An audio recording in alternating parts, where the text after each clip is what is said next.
Okay, we're continuing Kuf Chaf Halach Yud Aleph.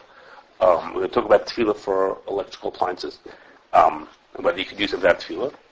And then at the end, or towards the end, the third part of what I'm going to talk about, we'll have to see how it connects to our din and why I'm talking about it over here.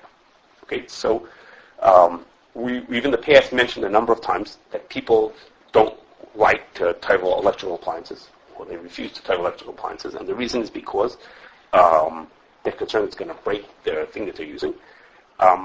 And we talked about some ideas of getting around that and things like that.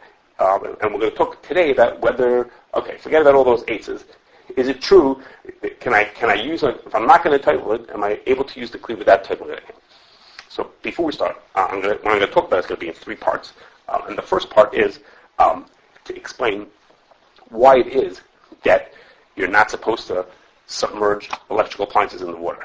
Okay, why is it that the manufacturer will tell you not to put your device into the water? And that's going to a little bit help us in understanding as we move along to understand when and where it does apply. Okay, so the first part is, if you have to excuse me, it's going to be not so shearish if you can handle it. Okay, not such like a shear. Okay, so like this. Okay, so there are two reasons. We can divide the reasons why you would be told not to put electrical appliance into the mikveh into two groups. Okay, one has to do with circuits and one has to do with corrosion. Okay, and what has to do with circuits is as follows. When you have a wire, coils, anything functional that's electrical, it's built to work with a certain amount of electricity and amperage. Okay, for simplicity, we can say electricity flowing through it. Okay, it's built to work in a certain way. If you put the wrong amount through it, then what's going to happen is the device could melt, it could catch on fire, it could just stop functioning completely. Okay, so having the wrong amount of what we're going to call electricity going through something is bad for the device. So in order to make sure that you don't get the wrong amount, it's built for a certain amount. To make sure it doesn't get a certain amount, one of the things that's used that you'll see in modern electronics is called a resistor. Okay, a resistor, they're easy to pick out. Once you see the pictures, it's easy to pick out in these kind of in a modern like control board because they always look the same and they always have these colorful lines on them. Okay, now those colorful lines is not because somebody was just painting and had fun with them. It's because that describes that's a code for how much it resists. A resistor means to say it resists the flow of electricity. That's what the picture on the top there is how it works. It resists the flow of electricity so that as much electricity is coming in, only a certain amount goes out. Okay, it cuts down the amount of electricity to the right amount that won't ruin the device. So resistors, you'll see in a later picture, are all over the place in these electronic devices to keep only the right amount of electricity should hit the device that we're looking for. Okay, we don't want any amount, we want a specific amount, so the resistor controls it. Right, it resists it. It resists it, holds it back. What's an resistor? I don't know what that is. Not for our discussion now. It backs up.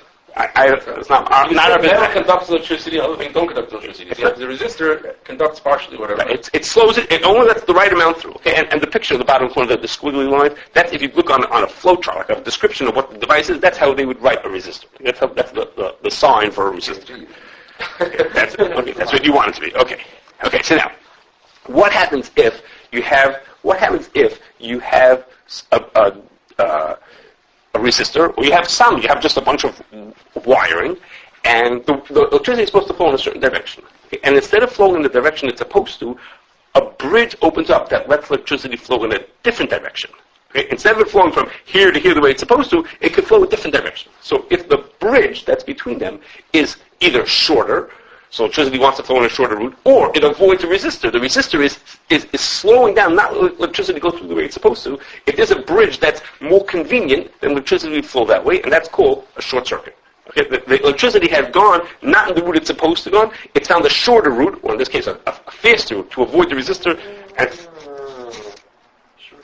and that's called that's called a short circuit. So short circuit it goes up. Now, when something short circuits, when it goes to a short circuit, then what could happen is you could melt the thing or burn it out because it's getting the wrong amount of electricity. If it went around the resistor, which it would like to go around the resistor, then instead of 5 electricity hitting it, only then 10 is going to hit it. So too much electricity is going to hit this device, and that will ruin the device. So resistor was here to prevent that from happening. If it gets around it, if it short circuits, so in commonly we would say the device short circuited, but really we mean is because of the short circuit, therefore too much electricity flowed through, and that ruined the device. Okay, now one way that you could get a short circuit is by putting water into the device. Okay, which is to say is tap water conducts electricity.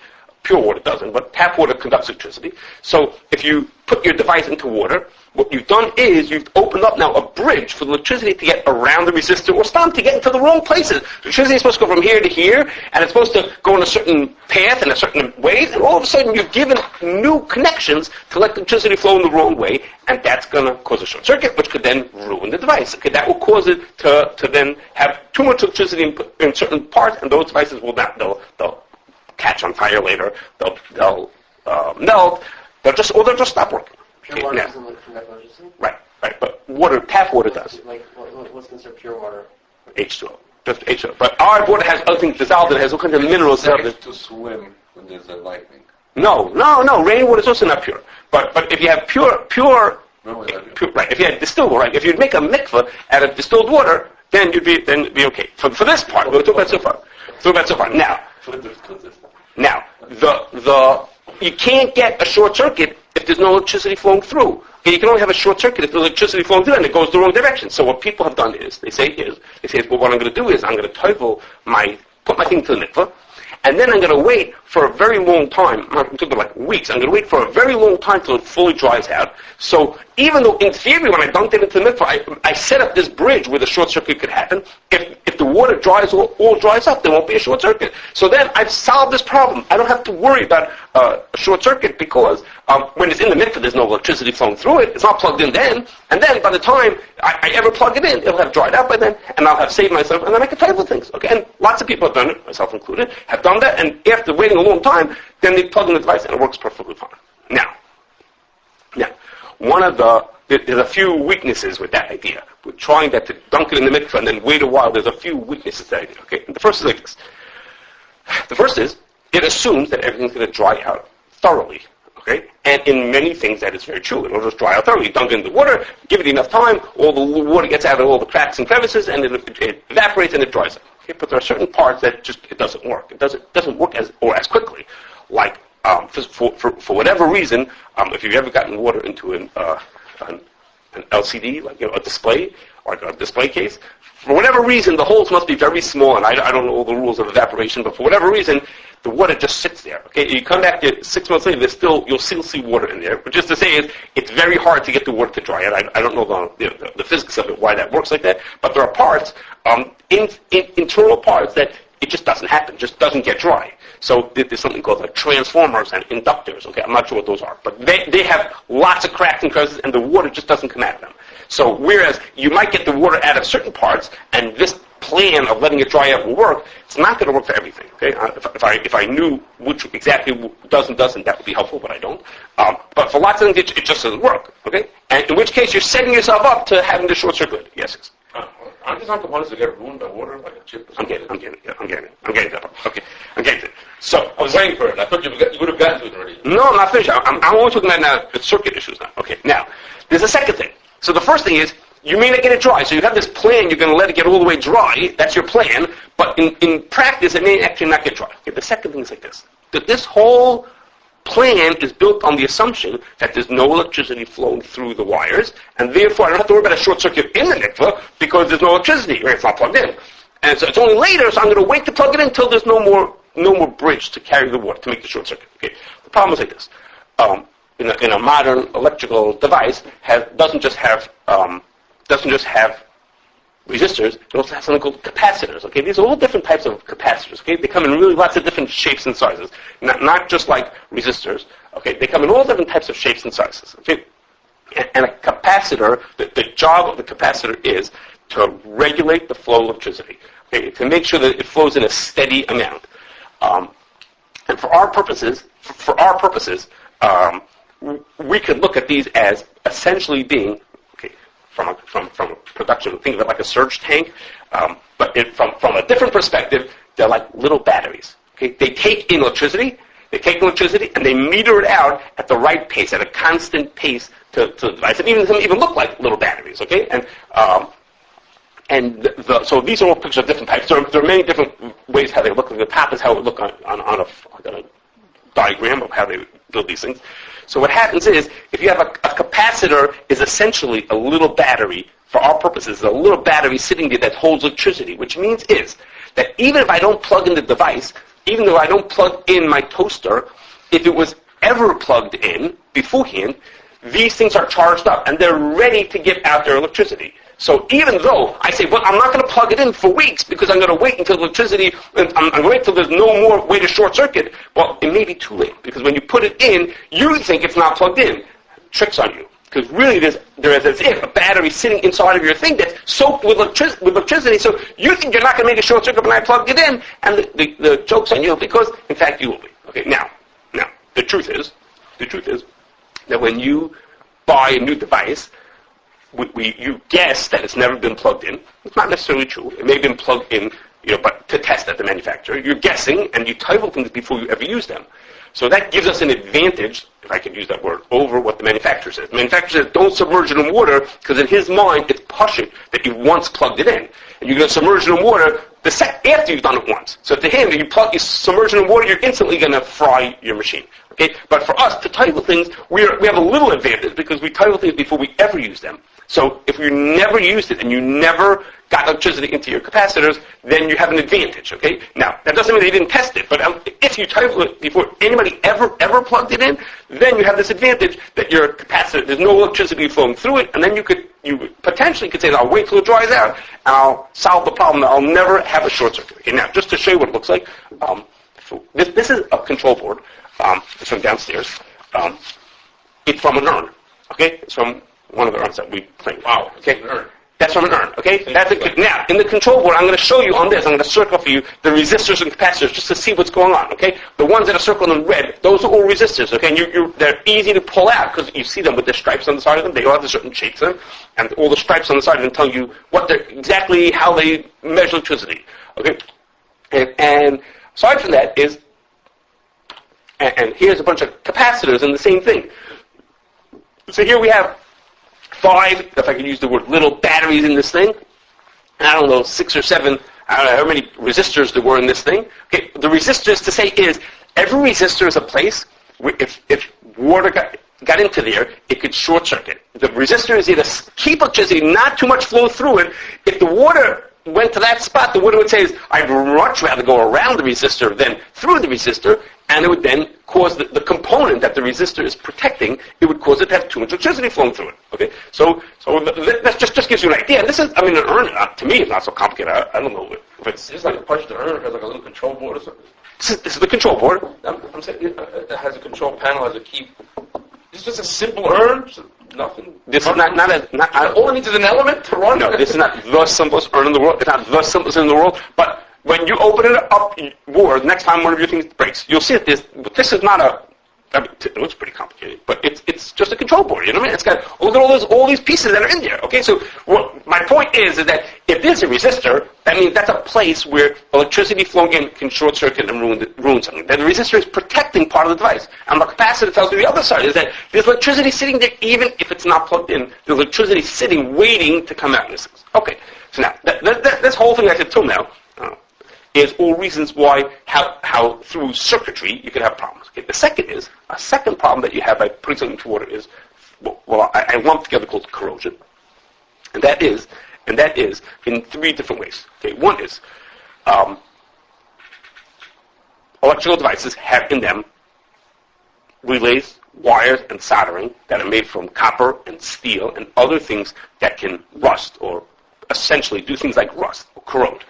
Which means to say is, if that happens, then either there'll be what's called an open circuit. If it rusts, and all of a sudden the connection is gone, then the device is not going to work, because it'll have rusted away, it'll have corroded away. Or it'll make a short circuit. Okay, it'll make a short circuit by corroding and giving a wrong path for electricity to go. Second is, there are coatings that are put on the inside of devices. Like, the control boards control board would be laminated, or there's a water soluble coating on a screen, or there's a lubricant inside of a motor. Okay, those are things that can get washed away with water. And the last is there are things that are made of paper or string that they don't get washed away or corroded, but when they dry, if they get wet and then they dry, they don't work the way they're supposed to. Okay, insulation or strings or things like that that become brittle or don't work the way they're supposed to once you get them wet. So all those types of things which I'm lumping together and calling corrosion, all those things mean that the device might work just fine the day that I stick it into the mikvah. Okay, because the corrosion takes time. Once it gets wet, it takes time before it rusts away, or it takes time before the insulation makes a difference and it's not working there. But with time, it'll stop working. Okay, now. It's not going even after it dries? Yeah, or it started off that way. Yeah, or, no, but corrosion means if I started it off and it got wet, and for 5 days it was wet, I've now speeded up the process of it corroding. So now it's after 5 days maybe it stopped because it got dry, but it's still on its way. You know what I mean? So it's not going to break today. It's going to break in a month from now instead of in 5 years from now. Okay, it'll rust away. So there's such a thing. There are fancier devices that are sealed or coated to avoid these kind of problems. Okay, most things that we have are not like that. At least the people who I interact with. But there's such a thing. There is such a thing as getting ones that are protected, but most of them are not. Okay?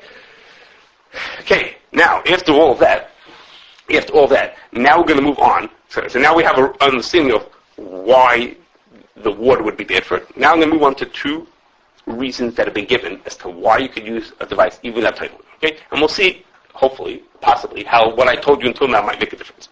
Okay? The first is like this. The Yerushalmi says, it's brought in Beis Yosef, Yerushalmi says that the reason why we do Tevillas Keilim is it elevates something from the Tumah of Akum to the Kedusha of Yisrael. Okay? That's Yerushalmi says. We're going to talk about more of Yerushalmi in a minute. So a number of poskim see in that the dinim of Tevillas Keilim and the dinim of Tumah V'Tayra are connected to each other. Okay? They work the same way. Okay? Whether that is exactly true or not, we're going to Mirza Hashem talk about in Halacha Tezai. Okay? But for now, we're going to accept it that the dinim of Tumah V'Tayra and the dinim of Tevillas Keilim work together, which is to say, a thing that's not makabel Tumah also doesn't need Tevillas Keilim. Okay? That's how they're seeing it. Okay? That the dinim are connected. You do Tevillas Keilim, the same kind of things that would need to be Tevillah for Tumah. Okay? But for that, we'll accept that for now, that's accurate. For today, we'll accept it as accurate. Okay? Now, so came along people and said they have a two-part reason to therefore say electrical devices don't need Tevillas Keilim. The first is anything that has to be used attached to the ground is two parts. The first, anything that has to be used attached to the ground, Asui, leshamesh, and hakarka, is not makabel tumah. That's the first assumption. If something can only work when it's attached to the ground, it's Asui, leshamesh, and hakarka, it's not makabel tumah. And the second step is that electrical devices only work if you plug them in. And since they only work when you plug them in, they are therefore only work when you attach to the ground, so they're also counted as Asui, leshamesh, and hakarka. Okay, so it's a two-step, for my purposes, it's a two-step process. One is, something's only works when it's attached to the ground, it's Asui, leshamesh, and hakarka, and it's not makabel tumah. The second step is, and therefore we could say electrical devices are like that. They're the same kind of thing. Okay? For my purposes. One is that it's not makabel tumah. One is that it would not be makabel tumah. And the second is, and electrical devices are an example of that thing, of things that are not makabel tumah. Okay? You'll just let me say my thing. Okay. So you don't have to believe it. You say it your way. Okay. So you should know, first of all, that a lot of places can completely discount it. Okay? Now, but you're going to see what I'm about to show you from Rav Osman why he discounts it, but what I'm then going to explain to you what the reason is to not accept it, which may be what he had in mind. If you read what he says, and some of the things that I didn't put on the screen, you maybe think, you'll see maybe that's what he meant, but I'm going to explain to you, okay? This is what Rav Osman says. He says, don't believe the people, don't believe the people who tell you that since things, electrical devices are attached to the ground, they're put them in a tevillah. Okay? Now, before I tell you what is going to come next, Rav Moshe says electrical devices need tevillah, and Diane Weiss says they need them, with none of them give the explanation. He's going to give a little, and I'll give you some more in a second. Okay? He says, forget it. I mean, it's ridiculous. No such thing. It can't be. It's not possible. And the other side, the hevel or us ruach. Okay? Why? He says it's pashut. It's not considered mechubet to be positive from tefillah. Okay? Now, I'm going to explain to you. Some of those 3 dots is what I'm going to explain to you. Why does also hakarka? You can put it on a generator or anything. So you should know. There are those who talk about that. Maybe you could use it attached to a generator. They didn't think that was like a real possibility. Okay, that's like a side point. They say, but like no one does that. The Lamai says no one uses it like that. It's not a plug-in device. It's not a battery device. It's meant to be plugged in. It's just there's like that. That's not realistically. You know, maybe you live in Braybrook and you have a generator. You know, you think it's but you know, okay. So that's like a side point. Okay. So now the thing is like this. The reason to disagree. Let's go with the first point first, which is something that's also leshamesh and hakarka is not makabel tumah. So the Chachmas Adam has a long, we'll call it a tshuva in the Nishmas Adam about this. Okay, and he says like this. He starts off by saying, you know, he's talking about big vats, and he wants to know if they're chayv and tevillas keilim. That's what he's talking about. We mentioned this Chachmas Adam before. In this part, the main part of what he speaks about is, he said, well, maybe since these big vats have to be attached to the ground, it's also leshamesh and hakarka. If it's also leshamesh and hakarka, it's not makabel tumah, and therefore it shouldn't need tevillas keilim. So he says it's not. He says it's not true. He says he and he brings rayas from mikvash. Okay, that says like this. He talks about that. Okay, he says like this. He says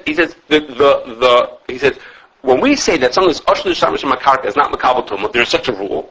That applies to things that have no functionality when they're not attached to the ground. They have zero functionality when they're not touched to the ground. But he says, but if you have something that has some use when it's not attached to the ground, even if it's not the real thing that you want to do with it, but it has some use for that thing when it's not attached to the ground, that's not considered ashlu shamash and hakarka. Okay, that thing is makabel tumah, even though the real use is attached to the ground. If it has any use when it's not attached to the ground, that's considered not also leshamesh and hakarka, and that thing is makabel tumah. Okay, so mamela, if that's true, according to the Chacham, then that's some of the words in the Shevet Levi imply that's what he was talking about. Some of the words that I did not include there. So therefore, if something has a use when it's not attached to the ground, let's say I have urn. Okay, let's say I have an urn. So the urn only heats up the water if it's plugged into the wall. Okay, you want to say it's only works when it's attached to the ground. Well, that's true that it only works when it's attached to the ground, but it also has use when it's not attached to the ground. It holds water when it's not attached to the ground. So that doesn't have this cool of not being ashlu shamash and hakarka. Now, you can say it's a paperweight. No, paperweight doesn't count. Okay, now the second is let me finish. When you hear the second thing, I think you'll be more agreeable. I hope. It's not for food. The second is the person. Part B was, since something that's also leshamesh and hakarka is not makabel tumah, it doesn't need tevillah, so electrical devices are also like that. Okay? Who's the one who brought up that point? Maybe other people thought of it, but the one who's most famous known for that is Chelkas Yaakov. Okay? The Chelkas Yaakov, in Tshuva Mem Aleph, says that, and he says, he holds it is. it's considered, and not chayv and tevillas keilim. That's in Tshuva Mem Aleph. Okay? He says that the shaila in Tshuva Mem Aleph is about an immersion heater. Okay, what's an immersion heater? An immersion heater is a plug attached to a piece of metal, and once you plug it in, the metal gets hot, and you dunk it into your water, and it heats up the water. Okay, an immersion heater is completely worthless if you don't plug it into the ground. It doesn't do anything. It's just a piece of metal, just a bar, just a stick of metal, maybe a little curly part at the end of it. But it's just a piece of metal that has no functionality. So that's perfectly correct. It's within what the Chacham says that to be ashlu leshamesh and hakarka means something that has no use when it's not attached to the ground. And you don't have to believe me that that's correct, because in Tshuva Mem Gimel, two Tshuvas later, the Chelkas Yaakov is talking about a different electrical device. He's talking about an electric pot. Okay, an electric pot, of course a pot has use off the ground when it's not plugged in. It holds the food. He says, so over here, that's not ashlu leshamesh and hakarka. Of course it's chayv and tevillas keilim. Okay, so even though in Mem Aleph, that's the famous Tshuva that everybody knows about, in Tshuva Mem Aleph, he said, an immersion heater is considered electrical, and therefore it only works attached to the ground. It's not chayv and tevillas keilim. But if you turn the page and you get to Tshuva Mem Gimel, in Tshuva Mem Gimel he says, but that's not true for a pot. For a pot, that's not also leshamesh hakarka. He says almost, I don't know if it's word for it, but it's like very similar to what the Chacham says. Something that has a use when it's not attached to the ground is not considered also leshamesh hakarka. That thing is makabel tumah. Now he brings at the end with a larger tziruf, and maybe to be samach on those who think that it is, such a thing is considered not makabel tumah. There's on the side of the page here also. They bring from a Tshuva Sefer that says like that. So he says, yeah, but here many things say like that, but by no means is that what the Chelkas Yaakov says. The Chelkas Yaakov Mem Aleph says an immersion heater is considered Asui leshamesh from hakarka. Become Tshuva Mem Gimel, when it talks about other kinds of things, it's not true. So the whole, when people say, I'm soymach on the Chelkas Yaakov to say I don't have to type electrical devices, he himself only said that for very specific things. So maybe if you had a sandwich maker, maybe you could say a sandwich maker has no other use when it's not attached to the oven. It doesn't do anything. There's nothing to do with it except for to cook food, and it doesn't cook if it's not plugged in, maybe. Okay, but what does it have an urn? Or have he talks, a lot of people, for some reason, it must have been popular then to have electric pots. Okay? They're talking about electric pots, or they're talking about a crock pot, or I don't know, something like that. Those things, they have a use when they're not plugged in. They're pots. They're functional. Okay? So for all those things, even those who wanted to say like Chelkas Yaakov, I mean, to do step 2, to say that not something that's also leshamesh hakarka doesn't need tevillah, and therefore electrical devices are also qualified for that, but they're only willing to say that for something that's taka qualifies as also leshamesh hakarka, which is very limited. Okay, it's only for very specific things. So we have to pick item by item and see whether it qualifies. But many of the things that people are thinking about not toiveled, they're saying it's electric, I can't toivel it. It's not true. They're not Asui leshamesh hakarka. They don't qualify for this. Even the Chelkas Yaakov. Okay. So that's this. I think most things that people are not Have no use. Have a functionality. don't have functionality. Okay. Well, what kind of things do you want to type? Well, let's say there's pancake makers and waffle makers. Okay. Those also, right, that's like a sandwich maker. That's true. Electric pots are not so common. There might be like urns and stuff like that, but in general, a lot of Okay, so it's thing by thing. Well, the possibility, it's not, the Chelkas Yaakov didn't say anything electrical doesn't need Tevillas camp. He didn't say that. He said it's anything electrical that qualifies as Asui leshamesh hakarka, which is only he says himself, it's very specific thing. Only thing that have no functionality even that. immersion blenders and stuff like that. So an immersion blender has no use, but a regular blender does. A regular blender holds food in it also. When you put your food into a blender, that's a container. Part you could toivel. Okay. Right, it's a disconnected thing. You can toivel it. You mean the blade part? Okay. So maybe again, but it's piece by piece. It's not a blanket rule that it's automatically mutter if it's electrical. Okay. Now the second reason to think that you could use something without toiveling it is something that's much more widely accepted. I'm going to say it's accepted in principle. Okay. In practice, we're going to talk about this accepted in practice. Sham Zalman says it, and Schwartz says it. Diane Weiss sort of says it, or Schefter says it. Lots of people say it, at least in principle, the second thing, and that's the part that connects to our din. And that is like this. The Ramah says in our din, that if a Yid and a Goy are shutfim in a Kli, then you don't need to type one. Okay, you could use that Kli without typing. Where does that thing come from? So the Ramah comes from Isra Heter. Okay, Isra Heter says like this. Well, let's see what Isra Heter says. It says, Av Yisrael v'Knani shekanu kli b'shutfis. If there's a shutfis of a kli, ain't tzarich tevillah. Why? This tevillah is not going to get it out of the tumah. Da'daim sheim v'shutfis haknani olav. Okay, that's what Isra Heter says. Because since it's a shutfis, it's not going to get the tumah off it. Okay, now the people, the Shach brings most of what it says here in this Vetter. Grub brings it. They're not really explaining what it means. Okay, so Shlomo Zalman explains what the Isra Heter means, and others that I've mentioned their names before, and all say the same hesber. And they say like this. What they mean to say is like this. I told you that the Yerushalmi says that the reason why we toivel things is to take them out of the Tumas Akum into the Kedushas Yisrael. And if that's the reason why we toivel things, then what's going to happen here is that as soon as you finish toiveling it, it's back into the Tumas Akum and needs to be toiveled again.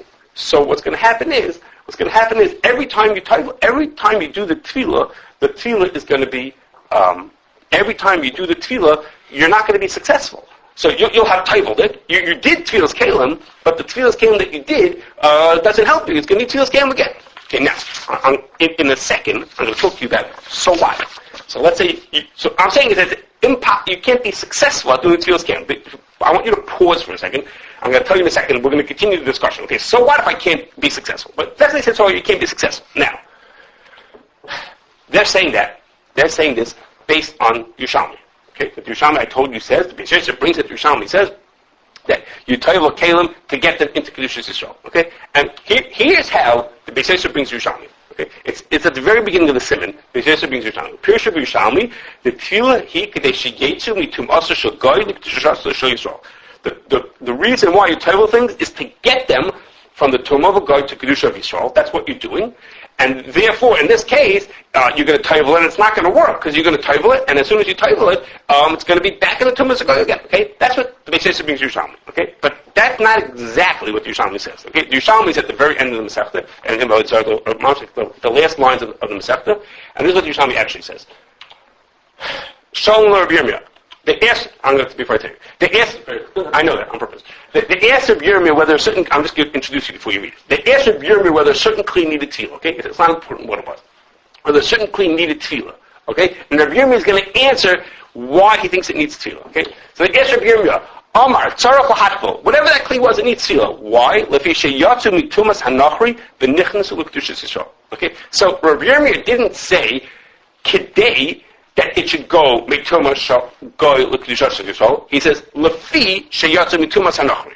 Okay, which it means to say is, what Rabbi Yirmiyah is saying is that since the kli began the process of going from the tumas ha'akad to kedusha Yisrael, you have to finish that off by doing tevillas Keilim. And so what the Beis Yosef is not quoting Yerushalmi, he's explaining Yerushalmi. Okay, he's saying is, when he says Kadei sheyetzu mitumas shel goy, when the Beis Yosef says that, he doesn't mean is that this is the thing that gets it from the tumah to the kedusha. He means that once that process started already, you already lefi sheyatzu. Once it already left, you have to. The Torah tells you to finish it off by doing tevillas Keilim. It doesn't mean is that this is what does it. This is what finishes the job. Now, my point here is like this: if you read this, then. If you read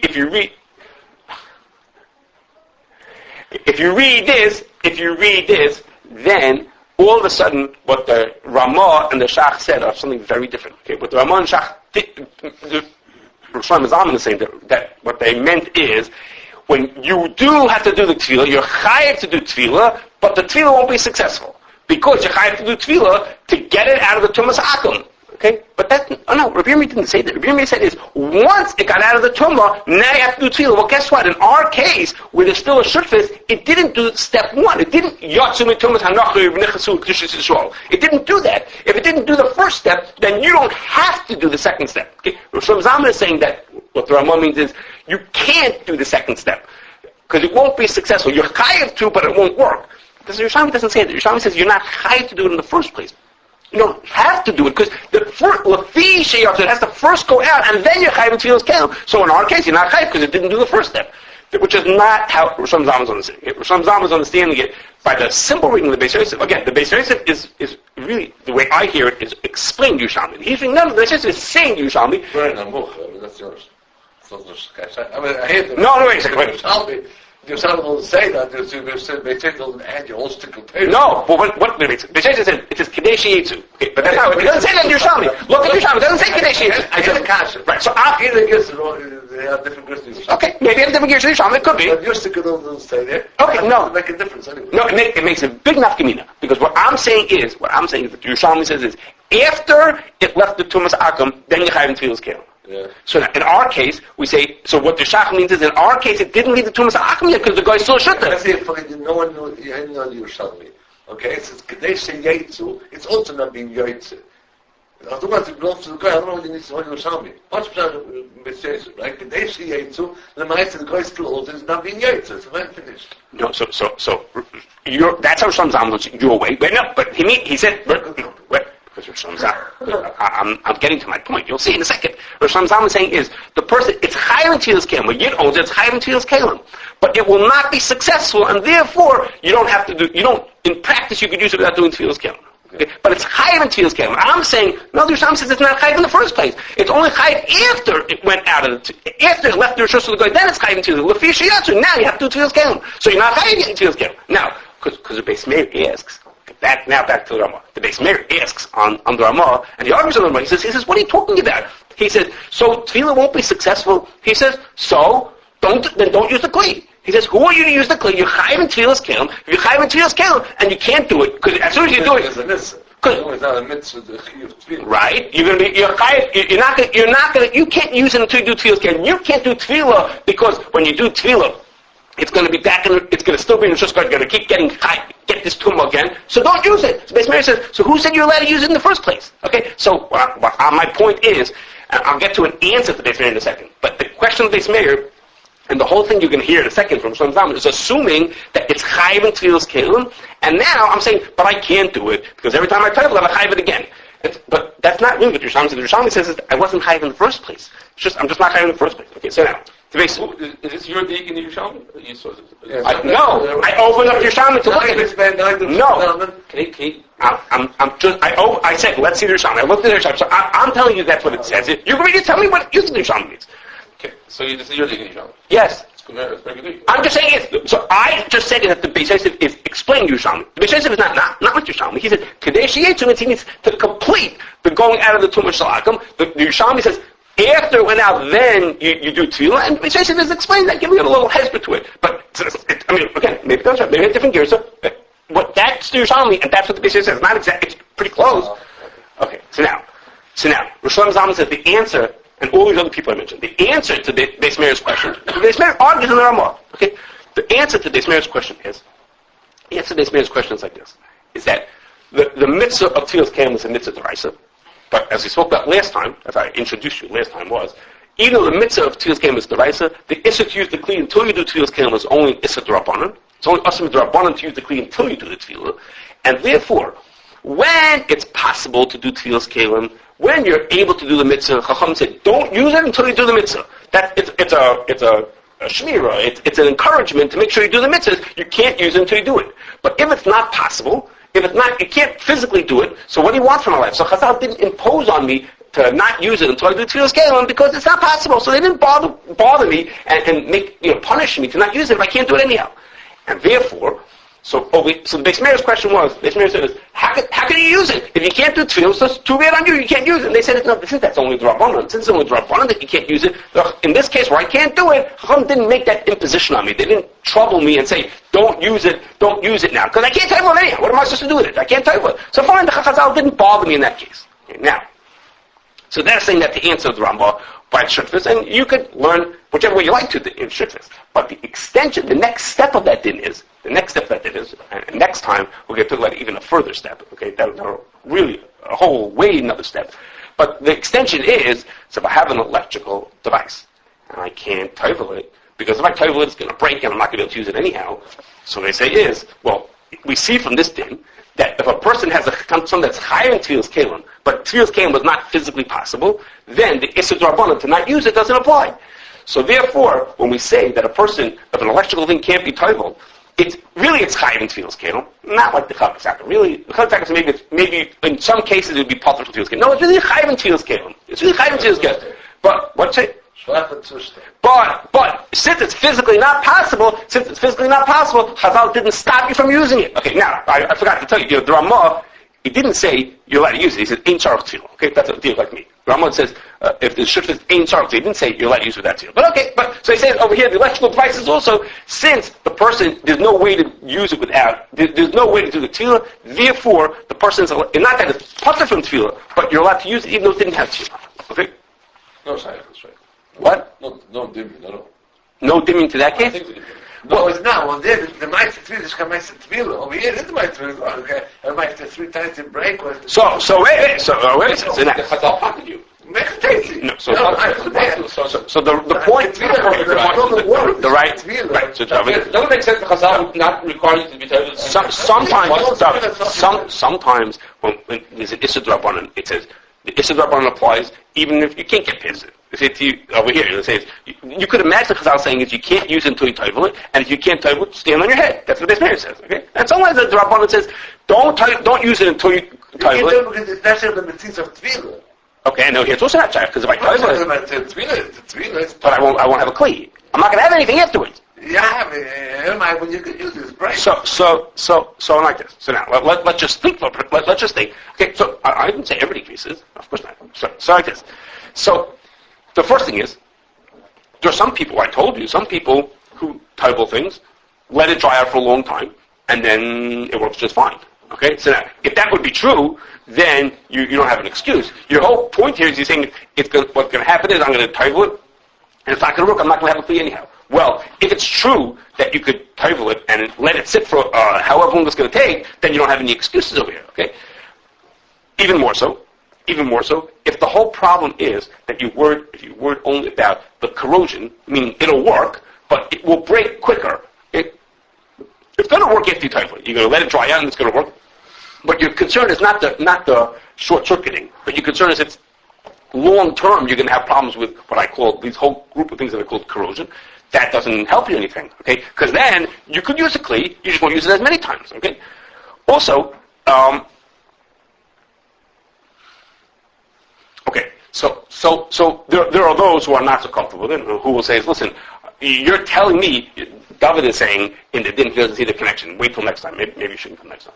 Okay, next time is like an even bigger extension of this thing. Okay, but they're saying is first of all, some people don't agree with the din, the extension to this din like this, and some people say, but wait, but I can't tell you, or it's not going to break altogether. Okay, okay. Now you're saying the whole thing doesn't start. I'm saying is if you read Yerushalmi never said what the Ramah never said is that it's chayim tevillah, but you're allowed to use it without tevillah. He said this thing wasn't chayim. It would never got to lefisha yatzumi two months or something. You can say either way. But the Ramah is quoting Yerushalmi. He basically this thing comes from Isva Heter. The Isva Heter is coming from based on this. You're going against what everybody's saying. Nobody supports you. Right. Yeah. No one's supposed to, except that the Ramah says patur l'tevillah, right? But no one says my way. No one reads it my way. I'm just saying if you look at the Shach didn't say that it's chayim and tevillas Keilim, but you're allowed to use it anyhow. That's not the Shach. The Shach just says go look at this Heter, and that's what he says. That this is what it is. He brings these words. I'm totally not bothered by that. The Chazal patted you already. It's not like the Torah, these forces that are in motion that he said. The Chazal know what's going to be in the end, and they tell you. If they patter you, I'm saying you're pumped from doing it. It's not chayim to do it, but you can't. No, it's a chiv to rise to do tevillas Keilim. Without the Chazal to patter you from tevillas Keilim. Tevillas Keilim is chiv to rise to do it. So Chazal can't patter you from tevillas Keilim. So if Yerushalmi says you're not chayim because it's not out of Tum, that's fine. If Chazal says we won't ask you from using it, that they could do, but they can't say it's not chayim in tevillas Keilim. So the only way to say they're not chayim, so that's what everyone's reading into. I'm saying is no. The Yerushalmi just said is it's not chayim in tevillas Keilim in the first place. It didn't get to step 1 to now need tevillas Keilim, which is step 2. So what is worse?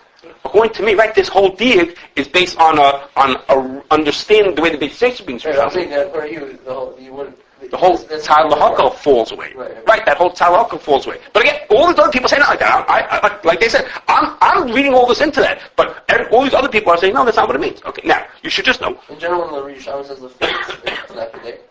Well, you read the word. You tell me what it says. I don't know Yerushalmi much. Okay, so neither do I. Okay, so I have to just tell you. In spite of, why can't you tell me big things? The fishy yates, we didn't yate, not fishy yates, we didn't fishy yates. I know what they should do.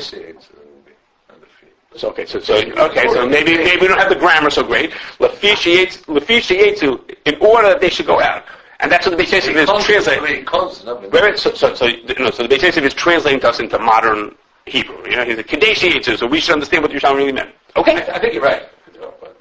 Okay, maybe you can say that. Maybe.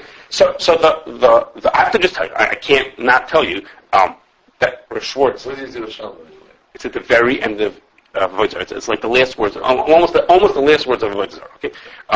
If you just to the back page, you'll see it. Okay. So the Rav Schwartz says he's a big believer in this, and he says that he's a big believer in this that if electrical devices are going to break, or potentially are going to break when you toivel them, and therefore you're not chayiv to toivel any of them. Okay, none of them are chayiv in tevillah because of this whole cheshbon that I just told you that they're chayiv in tevillah, but you can't do the mitzvah, and therefore you're allowed to use them even though you didn't toivel them. Okay, so we said to him, but people are toivel them and they stick them into the mikvah and they're perfectly fine. Wait a little while till you get. He says, no, there's too many questions. Maybe they will work or they won't work, and regular people can't figure out. Some of them do and don't. So the whole thing is included in this group. And that's actually official policy. So when people call up, we tell them, Rav Schwartz tells them, it says electrical devices don't need to be toiveled.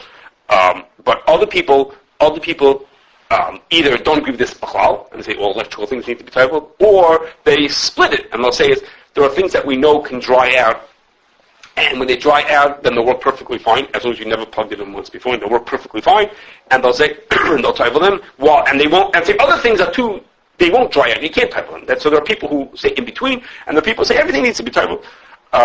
Okay, and as I mentioned, next time we're going to see a whole another jump past this of how people took this even further.